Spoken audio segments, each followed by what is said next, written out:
or not? Yeah. Okay. So I gave out some sources. It's just a few sources that are referenced in the Sikha that we'll be discussing. So could look at that soon. So when we were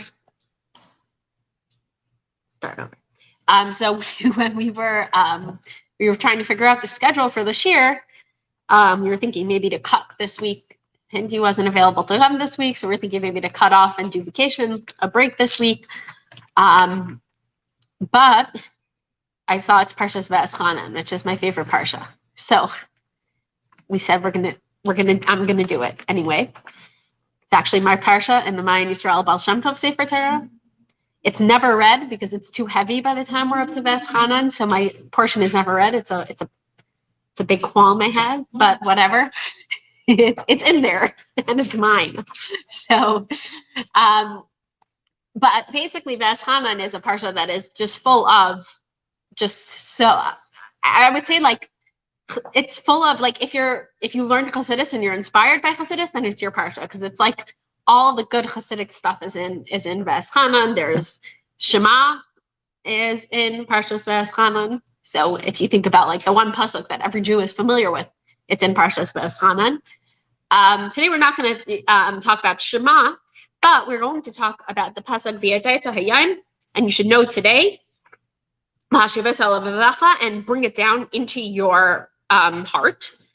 They don't give a good translation here, so ignore it. Ki Hashem hu halakim, that Hashem is Hashem, that Hashem is the God. V'shamayim imal, in the heavens above, v'al mitachas, and on the earth below, ein eid, there is no other. And this pasuk is basically one of the foundations of Shar Yechad V'Hamunah, which is the second book of Tanya. And today we're going to explore some of the ideas that are in Shar Yechad V'Hamunah and sort of like analyze them a little bit. It seems, I think, on the surface, maybe like a little bit philosophical and therefore a little scary. But I don't like to call it Jewish philosophy or Hasidic philosophy, I think, because then you hear the word philosophy and you think, oh, that's only for like someone who's smarter or intellectual. That's not true. This is what we just read right now is a command. And you should know today. That means it's a mitzvah, right? And we know that knowing that the oneness of Hashem, which is what this mitzvah discusses, right? That there is no other God, the oneness of Hashem. It's one of the 13 fundamentals of Jewish faith. It's one of the 6 constant mitzvahs that there are that we're supposed to constantly be thinking about. So how can we say that, oh, we can't explore this idea, it's too philosophical? We can't use that excuse. We have to use our minds as much as possible to with the extent of what our minds can grasp to try to understand. And, you know, when you're a kid, you have an understanding of what God is on a certain level. And then as you get older, your understanding needs to mature. And like we constantly need to, our understanding of Hashem needs, and the study of knowing Hashem needs to be constantly evolving with us. You know, our understanding, if we take examples of like physical things, right? Our understanding of food develops as we get older, right? So maybe when you're younger, you like only mushy white foods. And then as you get older, you like other foods also. And you maybe can start to appreciate broccoli or whatever it is, steak. And so too, obviously, if we're going to let ourselves become more sophisticated in our physical lives and in our physical experiences and our physical knowledge, then it's our obligation to also become more sophisticated in our spiritual knowledge. So we can't be scared of the philosophy. We have to go into it, embrace it, try to make it as practical and bring it down as much as possible. That's my preface. Okay, so there are 2 psukim that sound very similar in this week's parsha, and they're actually right next to each other. So in Dvarim Parak Daled, Parak Daled, Lamed Hey, the pasuk is Ata Hareis Aladas. We're all familiar with this. We say it all the time. Ata Hareis Aladas. And you were known today. You were shown today to know Ki Hashem hu Elokim, that Hashem is Hashem. Ein Eid Milvado. There is no other than Him, right? And then skip forward a few more psukim. We have the V'yadaita Hayam, which I just read earlier. We have the pasuk V'yadaita Hayam, Hashem Selvacha, Ki Hashem hu Elokim, B'Shema Mimal B'Alar Mitachas Ein Eid. So they seem to be saying very similar things, right? They're both basically saying Ein Ed, that there was no other God. That's what they're saying on the surface. So what's the point of having both of these psukim? What is the difference between the two? So the simplest way we can understand this is the first one is telling us, oh, you were shown that God, it was demonstrated to you that Hashem is the only God. When did this happen? At Matan Torah, you saw Hashem revealed himself to you, and you became aware that Hashem is the only God, right? So is that anything that we have to do? That's not any responsibility on us. It's just informing us that we had this experience of understanding godliness, of seeing Hashem, right? And knowing that Hashem is one. Versus the second pasuk is saying, V'yadaita, you should know. Now this is a command. This is something that we have to do ourselves.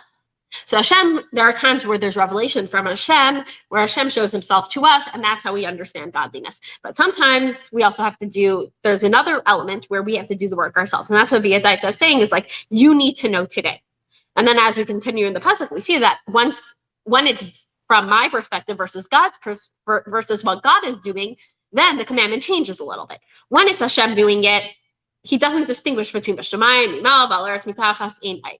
Why? Because from the perspective, we've discussed this many times in the past few weeks, actually, so the same themes keep coming back. But from above to below, there's no distinctions between heaven and earth. To God, everything is all one, right? To Hashem, who created the heaven, then what's the difference between heaven and earth, right? There's no difference. Earth is a creation, heaven is a creation. No difference to him between a malach and a person, right? So from God's perspective, we don't have to make any distinctions between the heaven above and the earth below. It's all him, right? So when he's demonstrating to us, then there's no distinctions. However, when it's our job to start to explore godliness and try to understand Hashem and understanding the oneness of Hashem from our human perspective, of course, our minds are very much constantly seeking out like distinctions. That's the way the human mind works. It's this process of organization. Almost the way that we identify things and understand things is specifically by how they're different from each other, right? That's how we we're constantly categorizing things and breaking things down into different parts, right? So from the human perspective, is there a difference between heaven and earth? Of course, right? We see heaven as something that's like above and transcendent and far away, and earth is what we know and what's physical to us, right? And so from our perspective, and again, remember we were talking about, your childhood understanding of Hashem. When you were a kid, if you pictured Hashem, where did you picture Hashem? In Shemayim. Hashem is in Shemayim, and however you pictured that. However that picture came into your head. Do you have to take a rocket ship to get to Shemayim? Do you fly to Shemayim? Is Hashem like a genie? I don't know, whatever your particular picture of Hashem was as a child. I think we all have that underdeveloped image of Hashem, which also has its advantages, but that's a whole. But like I said, if you're getting older, and you're becoming more sophisticated, you need to make your knowledge of Hashem more sophisticated. But right, so Hashem is up above in Shemayim, and even if we sing Hashem is here, Hashem is there, Hashem is truly everywhere, we don't see that in our earth. So it's much harder for us to comprehend that God is down here on earth, right? And so in our human minds, we need, when it's a command for us to do, automatically there's this distinctions. Bashamayim, Mimal, V'Al Aretz Mitachas, Hashem is telling, no, if you're knowing me, you need to know that I'm not only in heaven. Even though from your perspective, you think I'm only in heaven, I'm actually also on earth, right? I'm not just stuck in heaven. And that's your job. Your job is to know that I am down here on earth as well, and that there is no other. And we're going to break this down further and try to understand this a little bit further. So the medrash on this pasuk, we're going to turn to the second page. For some reason, when you print from this website, it prints very large. So it is the second page. And we're actually going to skip to the end of the first line, right? That when it says, when we're talking about Hashem Hu Elokeinu, Rabbanan Amrei, our rabbis teach us, Yisrael Nasan Mamish B'Avodas Kechavim. Yisrael actually, like, literally believed in idols. Shanamar, as it says, now I know ki gadol Hashem mikol elokim, that God is greater than all other gods. What is that? That's idolatry. We don't believe that God is greater than all other gods because we don't believe there are any other gods. That's actually the origins of idolatry, was believing that Hashem was like, in Greek mythology, you have all the gods, and then there's Zeus, who's the god of the gods. I think that's who the god is. It doesn't matter. But in Judaism, that's actually considered idolatry, right? God is not the god of the gods. God is the only God. There are no other gods, right? So that was Yisro's belief, that God was the gods of the gods. Naaman Mixas. Naaman acknowledged with like a little bit, Shenemar, and I'll explain that. Shenemar Hine Nayadati ki ein elokim b'chala aretz ki in b'Yisrael. So he acknowledged that there is no other God on the earth except for the God by Yisrael. So he's acknowledging that there is only the Jewish God on earth. Okay? Rachav, Shemasu b'shamayim uva'aretz. Rachav acknowledged Hashem on heaven and on earth. Okay, and it brings a pasuk to prove that. And then lastly, we're going to skip a little bit. Maisha Shmai af b'chalalei shel elam. Maisha found Hashem not just on heaven and earth, but even b'chalalei shel elam. Literally, chalalei shel elam means the void. But like in the lowest dregs of the earth, that's where Maisha found Hashem. Okay, or acknowledge Hashem. Shanamar ki Hashem hu ha'elokim, and he brings what's the source for the fact that Maisha found Hashem even in like the lowest places on earth. The sources are pasuk right here. Ki Hashem hu ha'elokim, that Hashem is the God. V'shamayim mimal, in the heavens above, yal aretz mitachas, and also on earth. Ein eid, mahu ein eid. What does it mean? There is no other. What's ein eid adding? Afilu b'chalalei shel elam. Even in the lowest parts of the earth, even in the void, even in the places of evil, in the places of darkness, in the places where God, it's like, how can you find God there? God is also there. That's what Maisha found. So what this medrash is teaching us is sort of like what our approach to God could be. There are people who might think that there is a God, but, he's the God of the gods, right? There are people who might find Hashem in one plane, either in the spiritual plane or on the physical plane.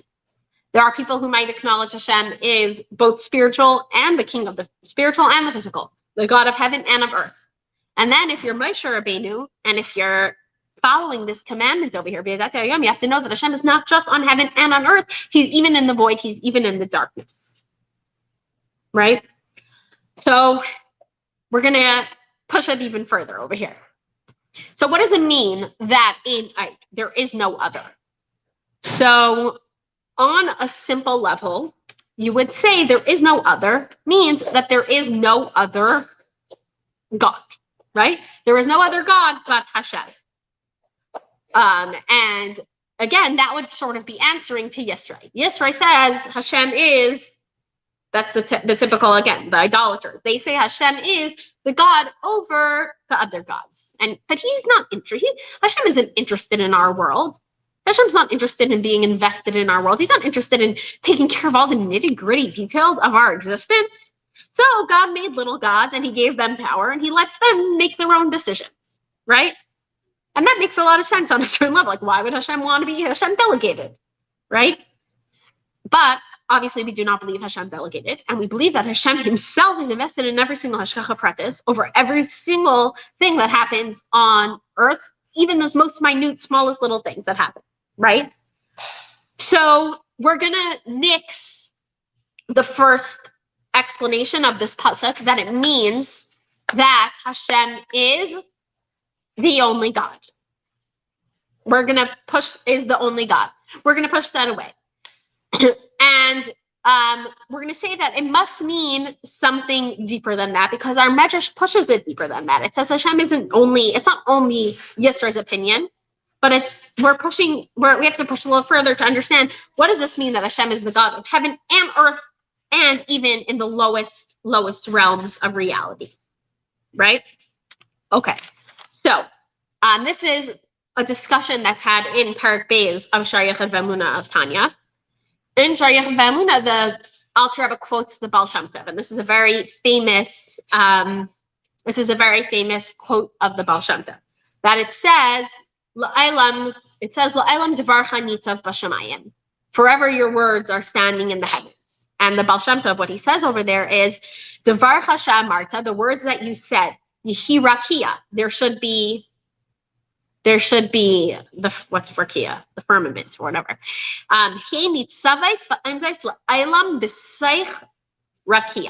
They stand forever within the firmament. What does this mean? It means that the world, it naturally should not be able to exist.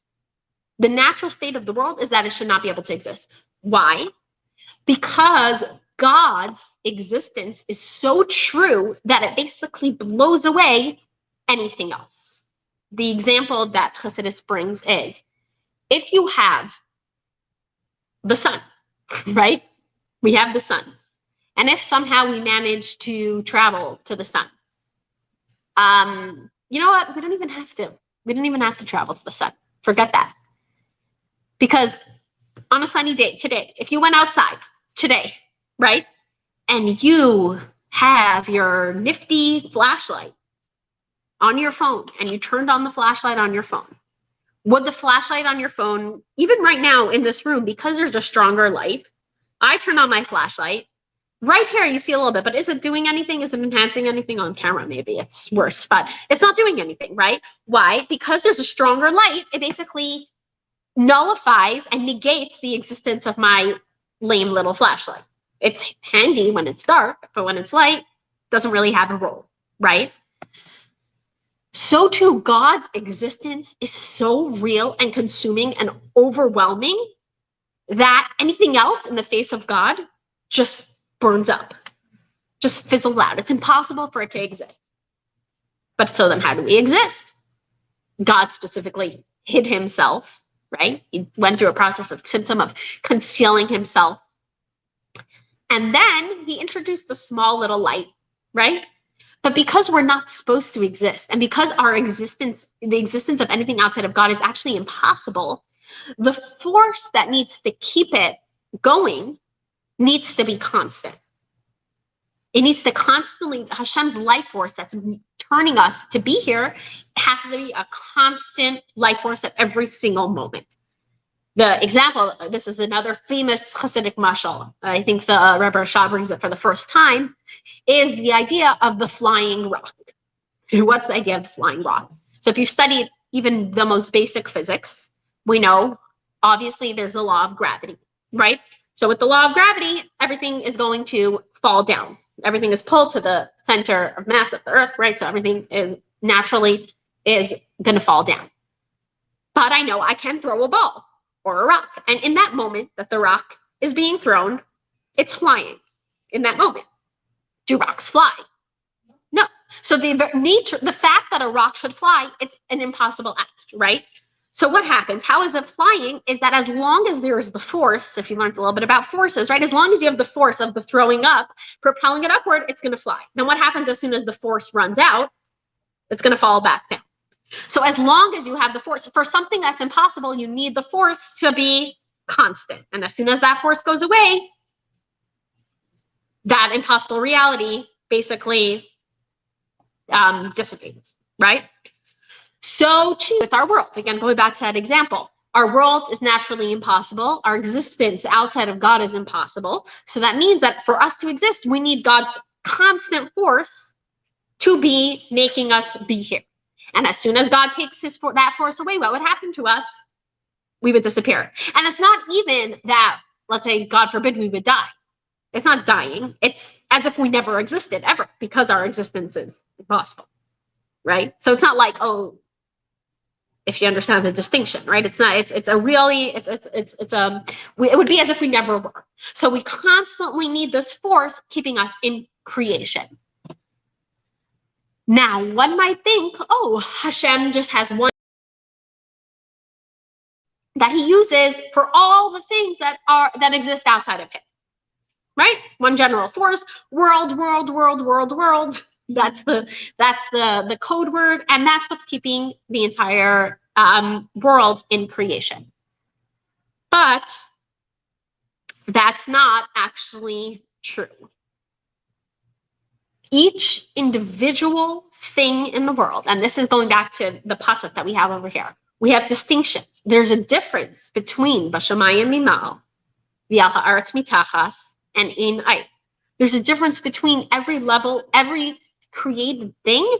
There's a distinction between them, meaning that Hashem individually creates each thing at every moment. So it's not that he's doing a huge general because he's God, he can do it. We wouldn't be able to do it. But it's not just the general, a world, right? It's heaven and each of the different celestial beings, and on earth and each individual person. And even all those things that you think are not significant, rocks, inanimate objects, and even evil, even bad things, even things that are against God. If they exist, it means that God is giving it individual life force at that moment. What is the life force? So in general, we say the life force comes through the 10 utterances that Hashem said, Yehi, Rakia, Yehi, right? But each of those statements actually go through like what we would call like an evolution. They evolve downward and branch off into all the individual things, right? So let's say Hashem said, create fish, right? What that was day 5, right? Hashem created fish. Now, it's not just that Hashem said Yehi. I don't think that's the word. Does it say Dugim? Yeah, maybe it does. So he says Dug. Let's say the word Dug. But there's probably millions of species of fish. I don't know the exact number, right? So there's all these different species of fish. The word Dugim then evolves downward, and in Sefer Yetzirah it explains this, how each of the letters basically, like you can morph the letters into millions of different combinations, and you get all the different types of fish. And so each thing, what is its life force is its name in Hebrew, its name in Lashon HaKodesh is its life force. And that's for people too. That's why a Jewish name is so significant. Also, it's not just, your name, but it's also represents your life force. I'm assuming that, I don't know how it works with non-Jews and their names. I never looked into that, but it would be something interesting to look up. Like what is the life force of each individual person if they don't have a Jewish name? It's just a thought that came into my head. I don't know. Okay, but back to what we were saying. So each thing with its individual name, it has its life force, and that's the godliness that's tailor-made to you. And like we said before, that godliness that's tailor-made to you is constantly coming into being to create you. So this gives us a deeper understanding of what does it mean, Ein Eid? There is no other than Hashem. If you are just his energy, and as soon as he stopped speaking you wouldn't exist, then what are you really? If you're just his energy, and if he would stop speaking, you wouldn't exist, then what are you really? You really are not independent. You're really just part of him. And that's true with every single creation on earth. Every single creation on earth really is just part of him, right? It's really every single thing on earth has no independent existence. All of our existence is really totally one with Hashem. And so when we're saying, there is no other, we're not saying there is no other God. We're saying there is no other independent creation. We are all totally one with Hashem. And if Hashem would choose to stop creating, we would stop existing as if like there was no memory of it.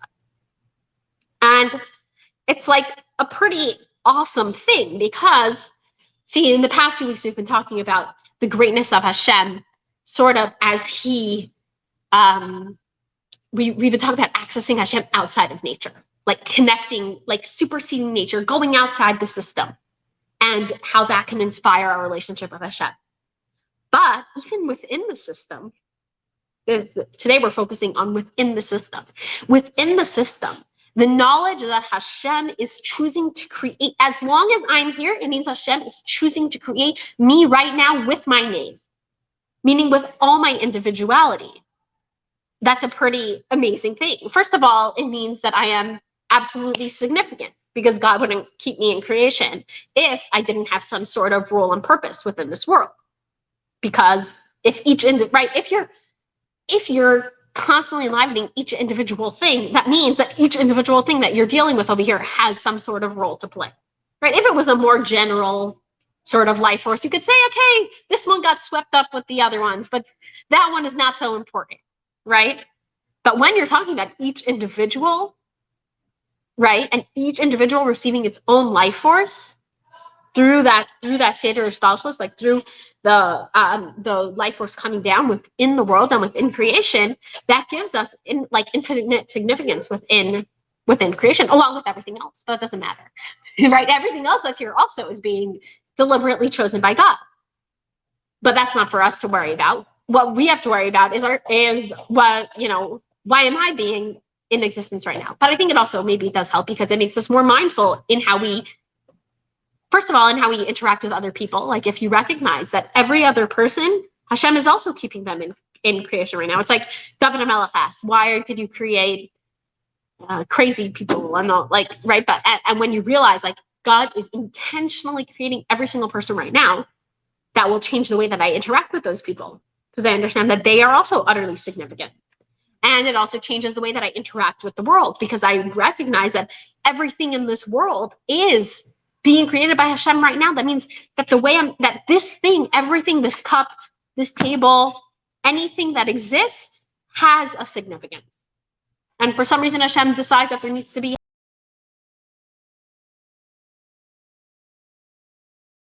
have some sort of role to play within the broader scheme of things.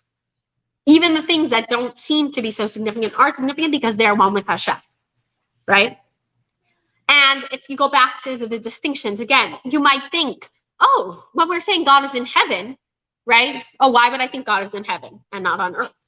What you might think is, oh, Hashem is in heaven as in he's invested in each of the angels. He has a relationship with them, with like higher beings. But on earth, it's just sort of more of like this general, like, he's not so enmeshed in earth. But that's not what we're saying, right? We're saying no, God is on earth and embedded within all of creations as much as he is embedded within heavenly creation. And not only that, like we said, even in the lowest places, it's always possible to find God. It's always possible to use something in some way that it could express godliness, right? So there are certain things that we're told not to engage with, right? Certain things that are usher, right? Crabs, I don't know. You could look at them if you find them aesthetically pleasing. Or the way that we're engaging with them and bringing out the godliness is by withholding from having them. Because, it's one thing, there are different ways that we express our relationship with someone. One way, and sometimes it's easier, the easier way is by giving them what they want. And sometimes the harder way is by not doing what they don't want, right? And that means that I'm really seeing you and I'm seeing what you don't want. So with Hashem, we're expressing, these things were created so that we could have the opportunity to express godliness by withholding from them. And so every single thing on this earth has its purpose and it has a way that we can engage with it to show the godliness that is within it.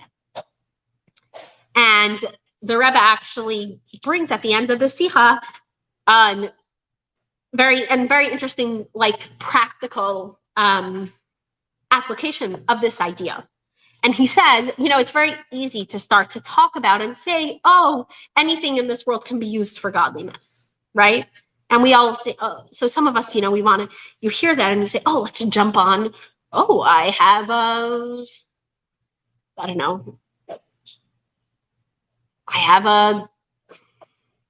there are certain things that we want to engage with because we want to use them and we like to use the excuse of using them for godliness, right?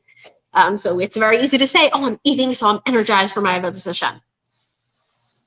Take a step back. Let's be honest over here, right? Oh, I'm using my social media to share Jewish ideas.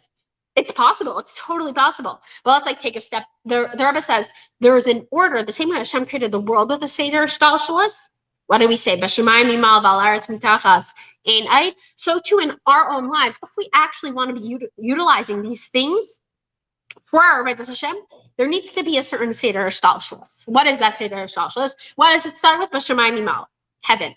What happens every single night? Actually, every single night, our souls go up to heaven to have a sort of like a spiritual recharge, to get out of like the physical reality and have some time to be in the sort of in the spiritual source. That's what happens every single night. And then every morning we receive our soul sort of, it's re-energized, it's been plugged in. It's been charging next to our beds and it's been plugged in and then we get it back. So that's B'Shamayim Himal. We have to start off by acknowledging that my soul is something spiritual and there is something higher than the physical reality, even though the physical reality is godly too, but there is a spiritual purpose, right? So I receive my soul and I say my Da'ani and I acknowledge Hashem returned to me, my soul. I am tuning myself into the fact that there is a spiritual purpose. Right, that's step number one in the shtalshalos. Then we say, "V'al haaretz mitachas," and on earth, what are we doing? We're drawing it down.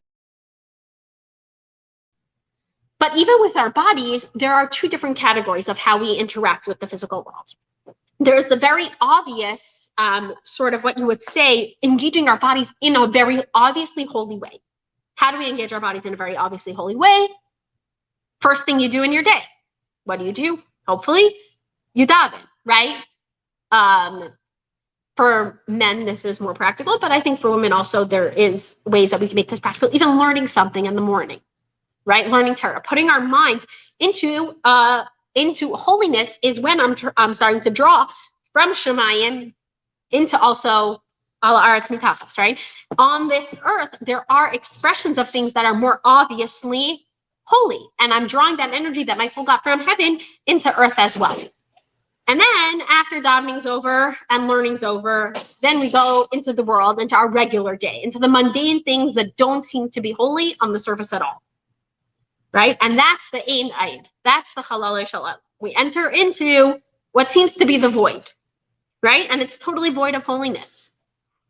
But because I went from Shemayim, and because I came recharged with spiritual energy through davening, and through learning, now from this mindset, from this headspace, I'm able to interact with the world in a way where I'm truly revealing the godliness in it, right?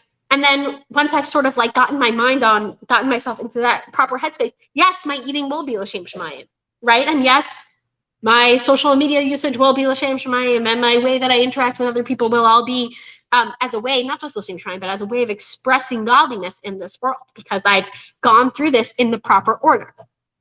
Right, of drawing from heaven into earth, even down into the lowest places of earth. And so, yeah, this is just like one very like empowering and practical application of this sort of lofty idea of Achdus Hashem, of the oneness of God, which seems to be philosophical, but it's not true because it impacts the entire way that we approach our daily actions. If you're actually thinking about it, and if you allow it to, and if you really, that's the way it says. It doesn't just say no. You don't really need to know it. Also, you have to draw it into your heart.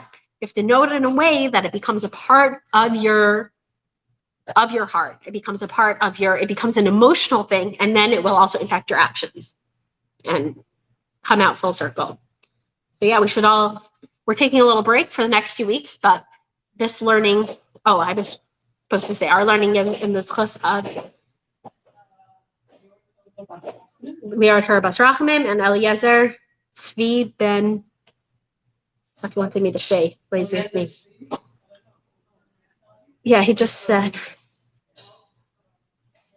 Okay. Well, he didn't write the name on the thing.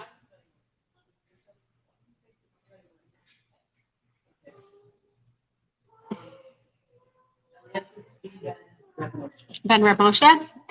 And yeah, we should take this learning into the next 2 weeks of summertime break, vacation that we're taking, and infuse godliness into that as well. Okay.